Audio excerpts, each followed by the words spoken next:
Hi, everyone. I'm Donna Anderson, author of LoveFraud.com and host of the True Love Fraud Stories podcast. Today, I'm speaking with Vjolca Capri, a licensed mental health counselor. I'm asking her about the psychological and cultural pressures faced by the young woman in our story called Fast and Deceptive, a marriage scam. The young woman's parents emigrated from Iraq to Canada, where she was born. When she was 23, they pressured her to marry. She met a man online who was also of Iraqi heritage. He claimed to be educated and promised her financial security. They quickly married, and the young woman soon learned that everything he told her was a lie. This man took advantage of Muslim traditions to run a classic marriage scam. How would Vjolca, herself an observant Muslim, advise people who find themselves dealing with similar issues? That's what I wanted to ask her. Here's our conversation. What are the cultural and psychological pressures that people from Iraq or other countries may face when they immigrate to Canada or the United States? Yeah, and that's a great question because there's so many cultural and psychological pressures. Expats, they experience an immense amount of pressure trying to essentially turn a foreign place into a home, into the homes that they've left behind. These are homes that they've known their entire generations, so it becomes very lonely in a foreign land. They're maintaining their core identity, and then that is constantly at odds with trying to fit into their new place. So they're keeping up with cultural and regional foods. They can't find those ingredients in their new place, but they're kind of craving their comfort foods. They want to hear their mother tongue, the language that they're used to. That's how they express themselves. And then they're trying to learn a new language, and they're often embarrassed because it's a language that they don't know. It's hard to express themselves, and then they experience a little bit of ridicule. And that affects them socially and their ability to integrate, make relationships, find spouses. Every choice that they make is weighted against their desperation to be successful in that new place, hold on to the identity that's being torn from them every day as they try to fit in.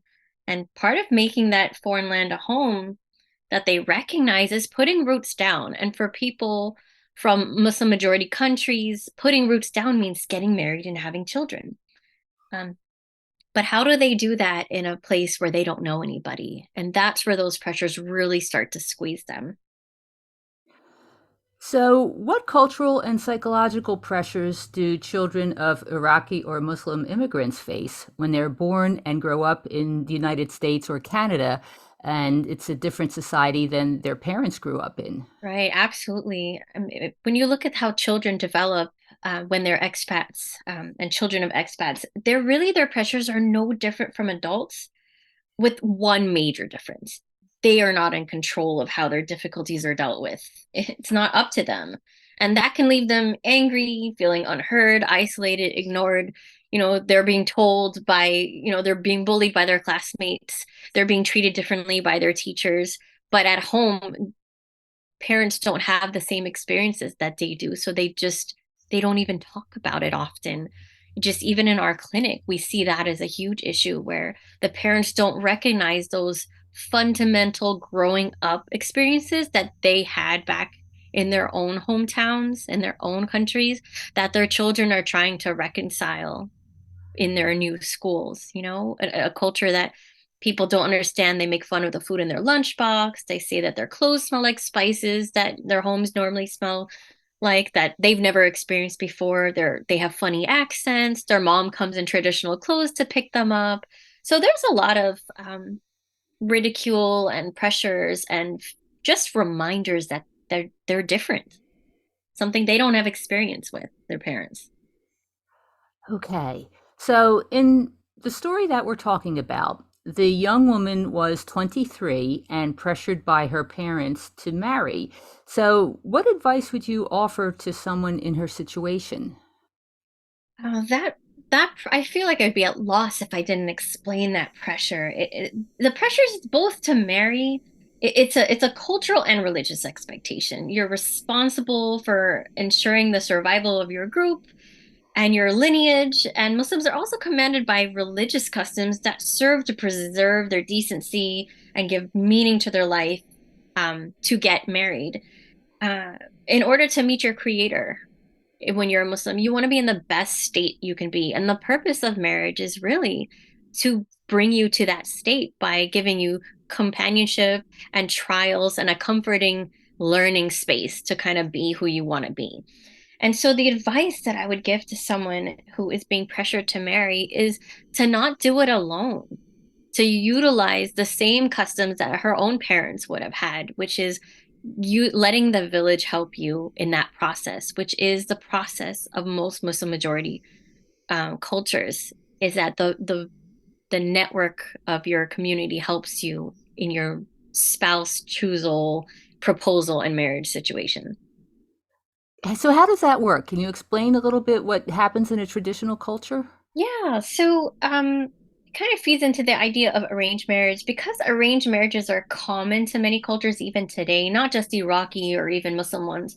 Because I can speak to the main thing is that they are so commonplace is because they're ultimately successful for over 5,000 years. Arranged marriages that were recorded in history is proving that they're the best success rate even today when we look at the divorce rates. Arranged marriages do way better than, the traditional free love, fairy tale love marriage seekers. So what happens is an entire village helps you essentially choose. They say, oh, you're of the marrying age. You know who is available. So and so is available. They come from this family. And the village will know all the dirt, all the history of not just the suitor, but his lineage. Did he come from a family of criminals? Did he come from a family where they have a reputation of being, indecent or unfair, unfaithful, or are they liars? Are they gentle people? So the entire community helps fill you in on the possible suitors so that you can make the best choice for your family. Which kind of brings me to my second point. Marriage is a family affair in this religion. It's not something that you go off and do or elope and come home and introduce to your family later. Families are involved in the entire process from meeting the individual to discussing it with parents to having the ceremony. They're involved in it. Couples don't just get married and show up later. They, wives often move in with husbands' families. They're involved in the daily aspects of, the lifestyle with their in-laws. And it makes expat spouse seeking, people who have moved from their homeland to new communities, it makes that incredibly difficult, anxiety provoking, totally terrifying, downright terrifying if you're trying to choose a spouse without the skills of knowing how to choose one on your own when you've been brought up to have your family behind you with that process. So, what happens when you're not in the village, when you've come to a new location and you don't necessarily know who the people are and you don't know their backgrounds?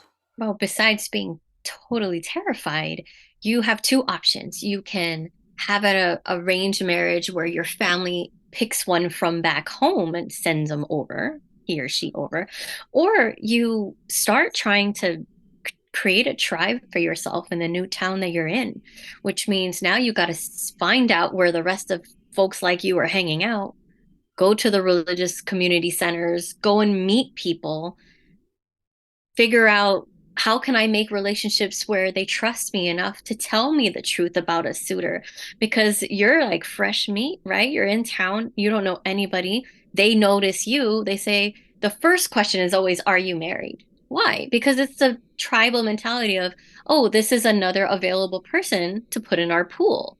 And so that's what you should do. But what ends up happening, because the generations that are coming, with the millennials and Gen Z, they're not relying on those family values anymore. They're trying to be very independent and they're trying to do things independently that have for generations past been an interdependent process.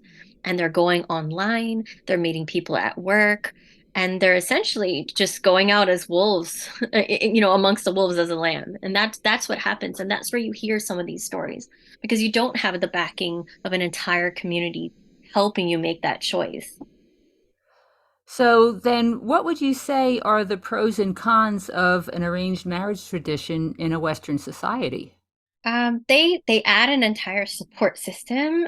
You have more than one person doing due diligence to provide you the best choices for a suitor.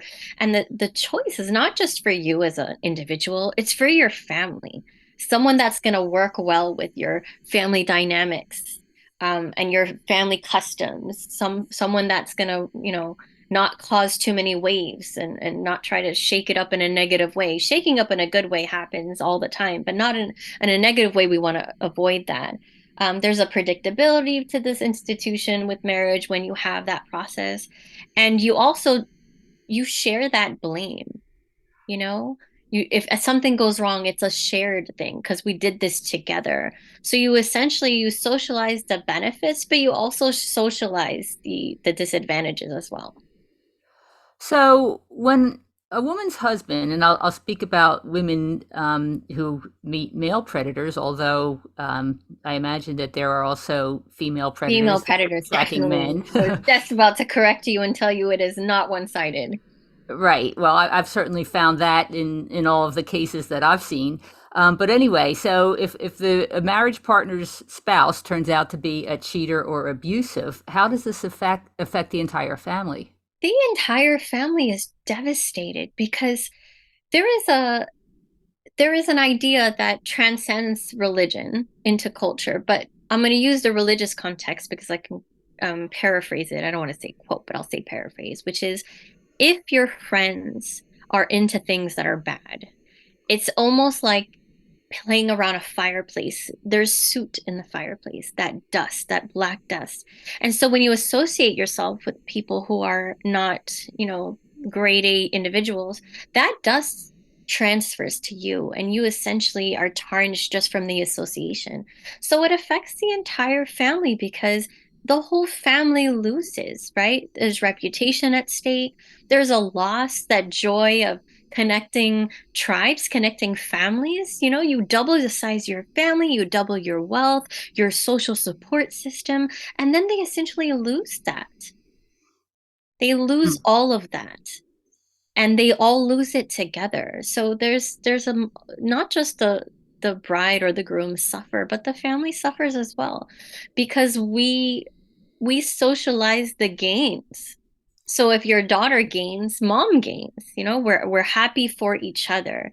And there's so much intermingling with the families that you really, it's hard. Imagine a child whose older sister married into a family. That child is also part of the new in-law family unit.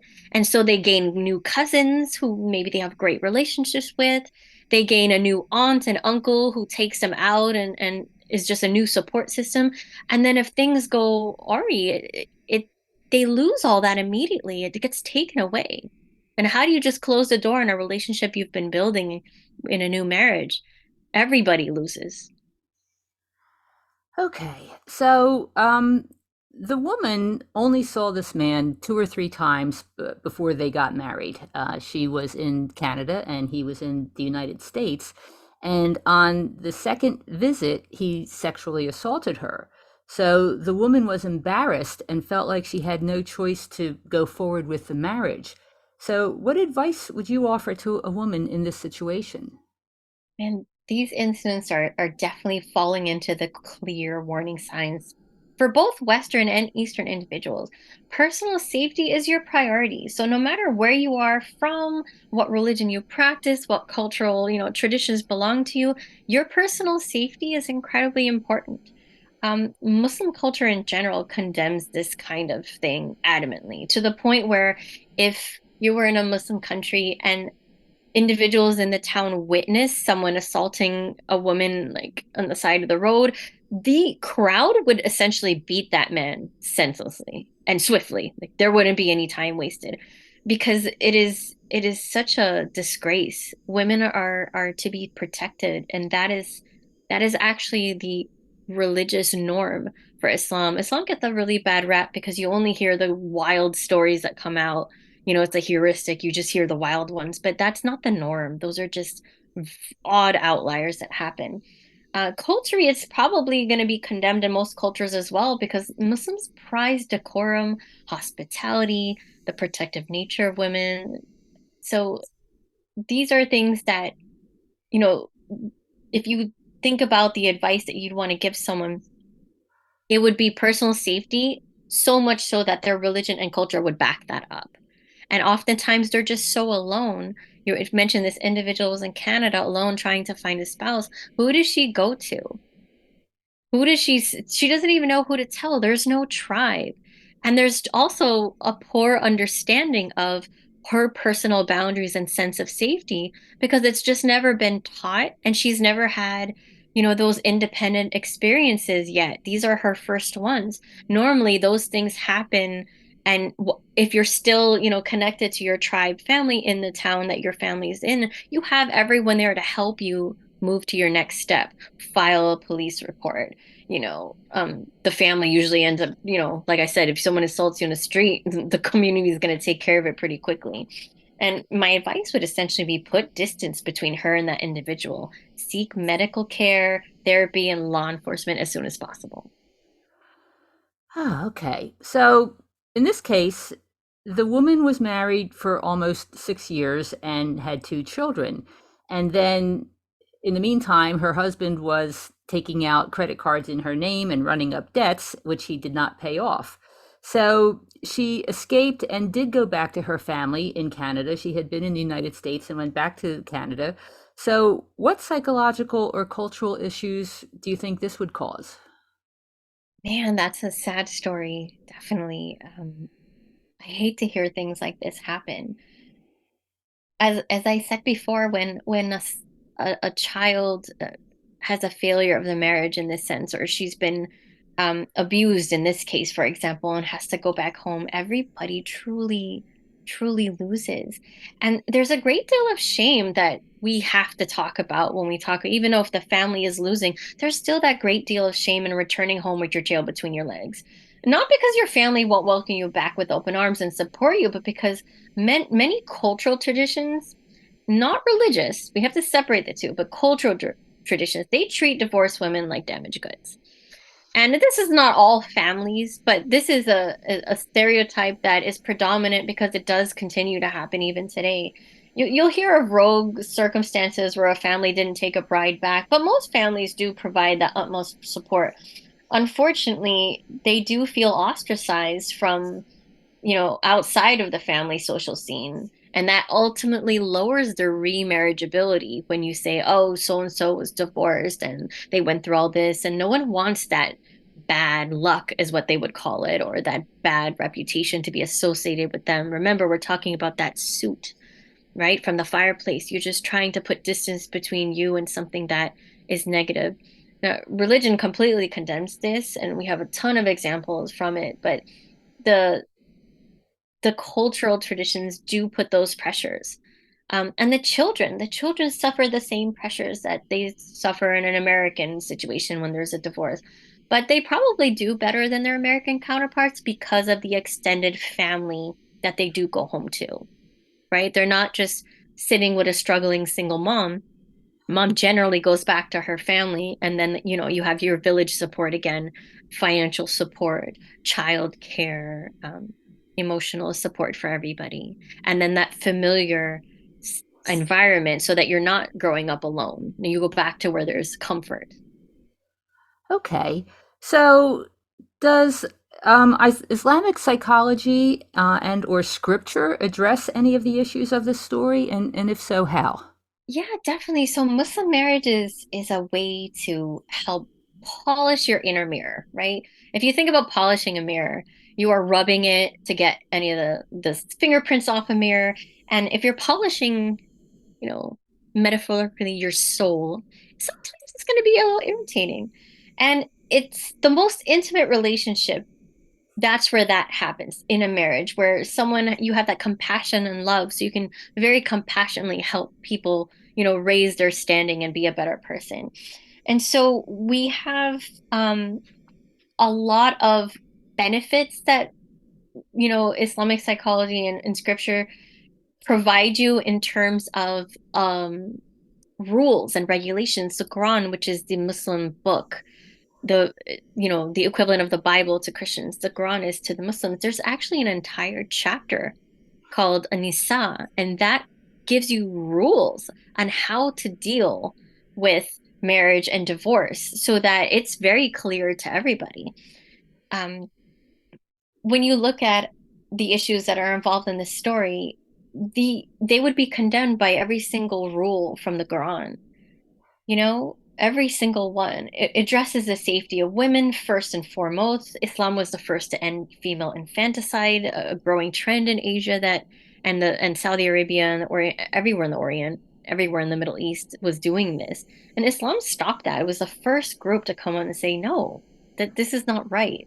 So the addressing of the safety of women in Islam, there's a lot of scripture and just the mindset that supports it as well as practice. Nothing about the story I've shared has any markings of Islam at all. This is just a sociopathic criminal who preyed on someone who didn't have the support. Now, when you remove the cultural and religious markers of the individual, you're just seeing your average psychopath comes in, isolates the person. Lucky for him, she was already kind of isolated, slowly make her feel indebted to him by the abuse and the sexual assault situation, took advantage of the idea, oh, she will feel shame and feel compelled to cling to me because she won't have another choice in her mind.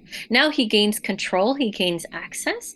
He's living under the guise of marriage and that protection that, oh, we share money. In Islam, you share your finances. But he kind of got it wrong because women's money that they bring into a marriage in Islam belong only to her, whereas the man's money belongs to the both of them. And so he kind of utilized that and spun it around to his advantage. He just was a criminal, and he used what he could, like every other, con artist. He used the situation to his benefit and created the environment to push his victim into a corner so she didn't feel like she had a choice. But she was really brave and escaped. She So did. the faith would support that as well? Absolutely. Absolutely. In Islam, there was an example from the Prophet of Islam, Muhammad, peace be upon him, who gave the example that divorce can be as simple as you guys just don't get along, And then after he granted the divorce as an example, he used that as an example of two people who just could not get along. And then you know what he ended up doing? A while later, the prophet himself married that woman. Her name was, I believe, Zainab. He married that woman to show not only is divorce acceptable, but remarriage after divorce, remarrying a divorcee is totally acceptable. So acceptable, I will do it and show it as an example. And so when you hear these ideas that, oh, don't run away, you'll never get married, just put up with it, they're not supported by religion at all. Well, that's really good to hear, and I'm so glad. And is there anything you'd like to add that I didn't ask? I'm glad that this woman got away, and I feel if there's any listeners out there that know of someone in that situation or might be in that situation themselves, there between, your program, there's a lot of help out there if they just know how to go and ask for it. Being an expat growing up in a land that is foreign to them, don't have the typical social supports, and don't know exactly how to find them, there's tons of help for them. And I really do hope they do reach out. Okay. Well, thank you so much, Vjolca. I really appreciate this and for your wisdom and your own support for helping people with however you can. Thank you so much for having me on and for all the work that you do. It's an amazing process of taking, personal pain, and you decide you can either lie in it or you can use it as fodder to kind of improve the community. And that's what you're doing. I'm Donna Anderson, and this is True Love Fraud Stories. I hope you enjoyed this interview with Vjolca Capri, Director of Mental Health Services at the Total Wellness Clinic. To learn more about Vjolca's work, please visit her website at totalwellness.clinic. For contact information, please visit the page about this interview on podcasts.lovefraud.com. True Love Fraud Stories is produced by lovefraud.com. I'm the author of lovefraud.com. Engineering is by Terry Kelly. To learn how to recognize and recover from everyday sociopaths, visit lovefraud.com. And for more information about this story, other great stories, or if you'd like to share your story, visit podcasts.lovefraud.com.